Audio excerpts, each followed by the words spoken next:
ওই রবিউল আউয়ালে মায়া মিনার কোলে দুনিয়াতে এলেন নবী মোরে তিমি হয়ে। 12ই রবিউল আউয়ালে মায়া মিনার কোলে বিশ্ব নবী আসিল দেখো নিঃস্ব ঘরেতে।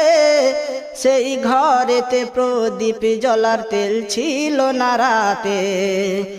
আব্দুল্লাহ রূপা তার কুঠিরে শিশু নবীরই পড়ে।